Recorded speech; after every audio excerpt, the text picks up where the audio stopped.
Vote পরবর্তী রাজনৈতিক হিংসা রুখতে এবার জিরো টলারেন্স নীতি নিল হাওড়া জেলা প্রশাসন।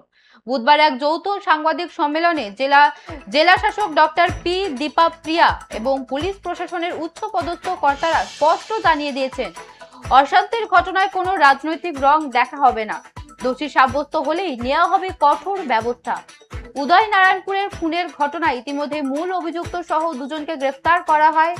জেলার শান্তি বজায় রাখতে বিজয় মিছিলের ওপর অনির্দিষ্টকালের জন্য নিষেধাজ্ঞা জারি করা হয়েছে এবং প্রতিটি থানায় সর্বদলীয় বৈঠকের নির্দেশ দেওয়া হয়।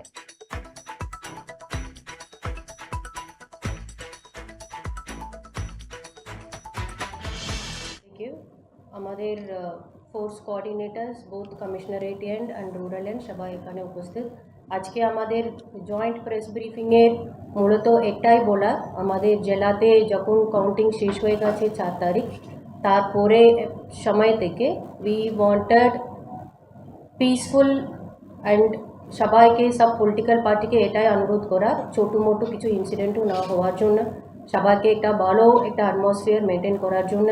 যে কোনো জায়গাতে কিছু ভায়োলেন্স রিপোর্ট হলে আমরা স্ট্রিক্টলি অ্যাকশনটা নেব, এটাও সবাইকে একটু আমাদের তরফ থেকে আমরা অনুরোধ করছি। আপনার মাধ্যমে এটা আপনারা আপনাদের এন্ড থেকে সবাইকে এটা একটু কমিউনিকেট করে দেবেন, আপনারাও একটু বলে দেবেন। তার জন্য আজকে এই প্রেস কনফারেন্সটা। আমাদের জেলা 4টের সময় 4 তারিখ যা কাউন্টিংটা শেষ হয়ে গেল, তারপরে থেকে আমাদের বিভিন্ন জায়গা থেকে, তার আগে থেকেও আপনারা জানেন পোস্টফোল ভায়োলেন্সের জন্য আমাদের প্রস্তুতি নেওয়াই হলো। সব জায়গা থেকে আমাদের কোম্পানিজ থেকে শুরু করে লোকাল থানা এন্ড থেকে আমাদের সিভিল অ্যাডমিনিস্ট্রেশন সবাই আমরা ফিল্ডে আছি। সবার সাথে আগে থেকে আমরা অনুরোধ করে রেখেছিলাম, আমরা কাউন্টিংয়ে আগের দিনেও এখানে একটা অল পলিটিক্যাল পার্টি মিটিং করা হলো।